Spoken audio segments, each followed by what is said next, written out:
प्रणाली जिसमें पुरुष स्त्री पर अपनी प्रधानता दिखाता है और उसे उत्पीड़ित और शोषित करता है, इस प्रणाली को क्या कहा जाता है? ये प्रणाली क्या कहलाती है? फासीवाद, राजतंत्र, पितृसत्तात्मक या फिर पदानुक्रमिक? बताइए सही आंसर क्या होगा आपका। और बेसिकली देखा गया है, अगर मैं अपने इंडिया की बात करूं तो यहाँ पर पुरुष प्रधान ही देखने को मिलता है। ठीक है, जो पुरुष होता है वो स्त्री पर क्या दिखाता है? अपनी प्रधानता दिखाता है। ठीक है, अब देखो उत्पीड़ित और शोषित करने की बात तो मैं कहूंगा नहीं, ये तो जब तक किसी चीज का प्रमाण न मिल जाए तब तक कुछ कहा नहीं जा सकता, लेकिन ऐसी चीजें देखने को मिलती है, और क्योंकि हमारा देश ही पुरुष प्रधान देश है। तो बेसिकली पूछा है जो प्रणाली होती है, प्रणाली कौन सी होती है? तो ये होती है आपकी पितृसत्तात्मक। नाम से पता चल रहा है पितृसत्तात्मक, जहां पर पितृ की जो सत्ता होगी, ठीक है, मातृ की से संबंधित नहीं है। तो आंसर आपका थर्ड से हो जाएगा। चलिए बढ़ते अब आपके अगले क्वेश्चन की ओर। अगला क्वेश्चन आपको क्या दिया हुआ है? अगला क्वेश्चन आपको फुल फॉर्म बतानी है बीसी की। किसकी फुल फॉर्म बतानी है? बीसी की। बताओ फुल फॉर्म क्या होती है बीसी की? 4 ऑप्शन आपके सामने दिए हुए, बताइए सही आंसर क्या होगा। कमेंट गया आपका ऊपर, मैं ध्यान ही नहीं दे पाया। 4 ऑप्शन है, बताओ इसमें से बीसी की फुल फॉर्म बताओ। देखिए आप लोगों ने अगर ध्यान हो तो आपने पढ़ा भी होगा, आपने बीसी पढ़ा होगा, आपने बीसी पढ़ा होगा। ठीक है, बेसिकली एक ही बात है। तो बीसी की जो फुल फॉर्म होती है वो होती है आपकी before common era. Before common era यानी जो ईसा मसीह है उनके जन्म से पूर्व, किनके? ईसा मसीह के जन्म से पहले की, ये होती है आपकी बीसी, या फिर बीसी के नाम से जाना जाता है बिफोर कॉमन एरा। अब आप लोग मुझे बताओ जो ईसा जी का जो जन्म था उसके बाद की को क्या कहते हैं? पहले वाली को तो आप समझ गए, बीसी या बीसी कहा जाता है। बाद वाली का बताओ कमेंट बॉक्स में, ताकि पता चल सके आपको पता है या नहीं। ठीक, चलिए बढ़ते अब आपके नेक्स्ट क्वेश्चन की ओर। अगला क्वेश्चन आपको दिया हुआ है कि पोल्यूशन फ्री एयर यानी प्रदूषण रहित हवा, इसका अधिकार भारत के किस मौलिक अधिकार के भाग के रूप में दिया गया है? देखिए फंडामेंटल राइट्स की अगर मैं बात करूं, वेरी वेरी इंपॉर्टेंट है। 1 नंबर का अधिकार जो है, चाहे आपका सीटेट का एग्जाम हो, चाहे आपका यूपीटेट का एग्जाम हो, उसके लिए बड़ा महत्वपूर्ण है। तो जितने भी अधिकार है जो मैंने आपको नोट्स दे रखे हैं उसमें अच्छे तरीके से पढ़ लेना। 1 नंबर का आपको देखने को मिलेगा, और इनके ऊपर मैं एक वीडियो भी बना दूंगा ताकि आपको ये चीजें डिटेल में भी समझा सकूं। ठीक है, अब देखिए यहां पर पूछा है पोल्यूशन फ्री एयर। जैसे अभी मेरा घर दिल्ली के अंदर, मैं दिल्ली में रहता हूं, आपको पता है कितना पोल्यूशन रहता है, एयर कितनी पोल्यूटेड है यहाँ पर।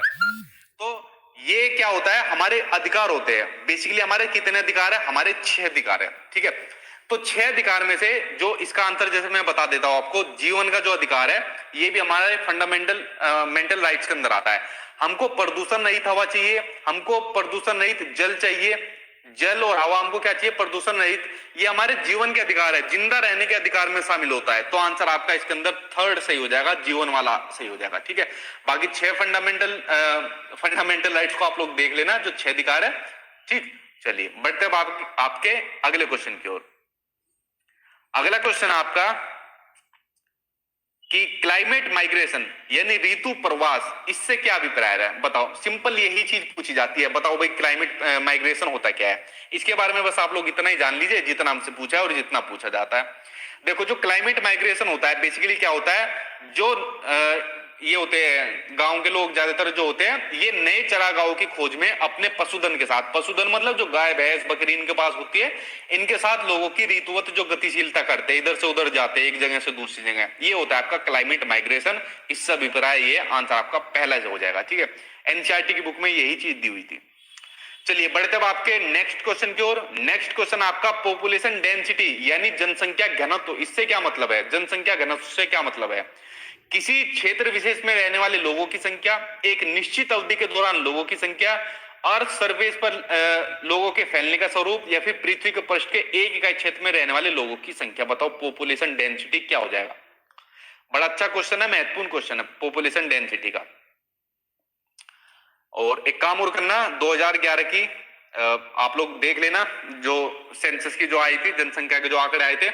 बेसिकली अब तो नए आने वाले हैं, डिले हो गया, कोविड की वजह से डिले हो गया, बहुत सारे सिम्टम्स हो गए जिसकी वजह से डिले हो गया, वरना 2000 की आप लोग जरूर देख लेना। तो 2011 में जो भारत की डेंसिटी थी वो थी लगभग 382 के करीब थी, जहां तक मेरी जानकारी, 382 वर्ग किलोमीटर। ठीक है, एक बार देख लेना, गूगल कर लेना, मेरी जानकारी में 382 वर्ग किलोमीटर है। और सबसे ज्यादा डेंसिटी वाला राज्य कौन सा था जिसके अंदर ज्यादा देखने को मिली थी? वो था आपका बिहार। कौन सा था? वो था आपका बिहार। अब क्या होगा सर, ये चीज तो बता दी, लेकिन पॉपुलेशन डेंसिटी होती क्या है ये तो बताओ। तो देखिए, जो भूपृष्ठ होता है, जो हमारी पृथ्वी का सरफेस होता है, हमारी अर्थ का सरफेस होता है, इस पर लोगों के फैलने का जो स्वरूप, इसी को कहा जाता है पॉपुलेशन डेंसिटी, इसको कहा जाता है। जैसा आप लोगों ने देखा होगा, जैसे ज्यादातर पहले गांव में रहते थे, फिर शहरों की तरफ बढ़ते चले गए, तो डेंसिटी बढ़ती चली गई। ठीक, तो अर्थ के सरफेस पर लोगों के फैलने के स्वरूप को कहा जाता है पॉपुलेशन डेंसिटी के नाम से भी इसको जाना जाता है। ठीक, आई होप आप लोग इसके बारे में समझ गए होंगे। एक पॉपुलेशन डेंसिटी का फॉर्मूला आप लोग लिख लो, आपके लिए आगे काम आएगा। ये होता है आपका कुल जनसंख्या बटे कुल क्षेत्रफल, यानी टोटल आपकी जो जितनी पॉपुलेशन होती है, उस टोटल पॉपुलेशन को टोटल एरिया से आप लोग डिवाइड कर दो, कुल क्षेत्रफल से आप लोग डिवाइड कर दो, आपका पॉपुलेशन डेंसिटी आपकी निकल कर आ जाएगी। ठीक है, चलिए बढ़ते अब आपके नेक्स्ट क्वेश्चन की ओर। अगला क्वेश्चन देखते क्या दिया हुआ है। क्वेश्चन आपको दिया हुआ है कि लोकसभा में सत्ताधारी दल, जो रूलिंग पार्टी होती है, अभी रूलिंग पार्टी कौन सी है, अभी है बीजेपी, जो लोकसभा में सत्ताधारी दल है, तो इसका मुख्य इनमें से कौन सा होता है, प्रधानमंत्री, अध्यक्ष, उपराष्ट्रपति या फिर राष्ट्रपति। देखो, इस चैप्टर के ऊपर, संसद के ऊपर मैंने वीडियो डाली थी डिटेल में। ठीक है, क्योंकि आपके कंटेंट के जो चैप्टर है ना, इनके ऊपर मैं डिटेल में वीडियो डाल रहा हूं, डिटेल में आपको चीजें समझा रहा हूं, क्योंकि एक बार आपने डिटेल में चीजें समझ ली ना, क्वेश्चन आंसर तो आप लोग खुद भी कर लोगे इजीली, अच्छे तरीके से। तो उसके अंदर संसद के अंदर मैंने आपको सारी चीजें बता दी थी, लोकसभा, आपकी राज्यसभा और राष्ट्रपति के। नेक्स्ट क्वेश्चन की ओर, अगला क्वेश्चन दिया हुआ है, निम्नलिखित में से कौन सा सनराइज उद्योग का उदाहरण है। देखो, नाम से पता चल रहा है, सनराइज यानी उगता हुआ सूरज। आप समझ जाओ, ऐसा उद्योग जो मतलब उदय हो रहा है, जिसका उदय हो रहा है, जो उगता जा रहा है। ठीक, उसका उदाहरण कौन सा है, कागज वाला उद्योग, पटसन उद्योग, सूचना प्रौद्योगिकी उद्योग, खाद्य तेल उद्योग। बताइए से आंसर क्या हो जाएगा आपका। अच्छा क्वेश्चन है, महत्वपूर्ण क्वेश्चन है।